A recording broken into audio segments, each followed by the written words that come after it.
It's high time that the Jamaican government protect its citizens who travel to the United States by warning them of the risk of traveling to the United States.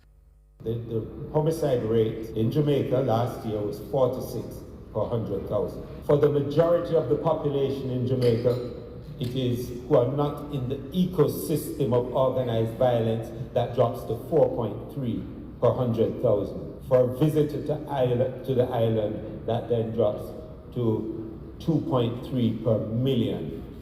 So it's significantly less. Tonight, the sheriff here revealing the worsening toll, at least 59 now dead, more than 500 injured. A recent lap-up survey of 20 countries within the region showed that Jamaica has one of the highest expressed concern about crime, meaning that the fear of crime, one of the highest expressed. But Jamaica has the lowest victimization rate in the region. In effect, how people feel about crime versus what they experience, two different things.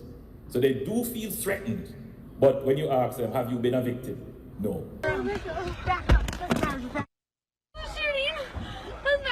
Relax. We love to shop when we go to America.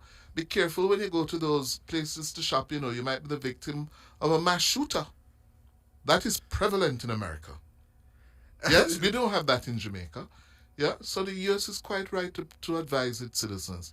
The Jamaican government should also advise its citizens. Yeah, please be careful when you go to America. Yeah, be aware of your surroundings. Yeah, because you could become the victim of a mass shooter.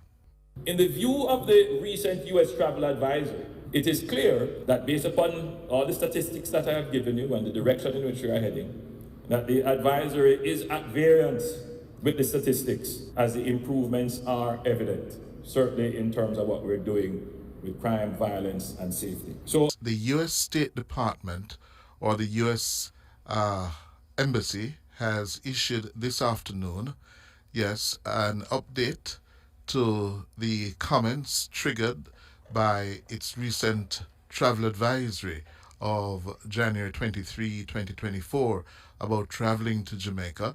It has been coming under criticism for that travel advisory. Well, we just received this. The U.S. State Department says its priority is the safety and security of U.S. citizens overseas. The department says it is obligated to provide information to U.S. citizens traveling or residing abroad through travel advisories. These advisories, it says, are aimed at helping people assess the risks of international travel and understand what steps to take to ensure their safety overseas. The State Department says its release was a routine one and that it provided an analytical update on medical services and it was not timed with any other issue. It says the level of its travel advisory did not change with this update and has remained at level 3, the same level it has been since March 2022.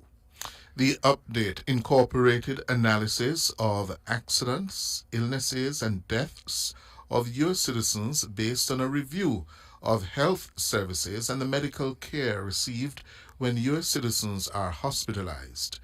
It says Jamaica is and will continue to be a major tourist destination for U.S. citizens. We will continue, says the U.S. State Department, to work with the Jamaican government and local partners to serve the interests of U.S. citizens and promote the well-being of Jamaicans. Well, that's the word from the U.S. State Department this afternoon because it is feeling the pushback from the Jamaican authorities. The Prime Minister, leading hotelier Adam Stewart, pushing back, and Jamaicans pushing back as well. Two things to note. Yeah? I have no problem with the U.S. advising its citizens because Jamaica is, yes, plagued with violent crimes. The reality, though, is we do not hurt tourists in Jamaica. We don't rob, we don't kill tourists here. Yeah, that's a fact. And two, it's high time that the Jamaican government protect its citizens who travel to the United States by warning them of the risk of traveling to the United States. You may very well be the victim. If you go, we love to shop when we go to America.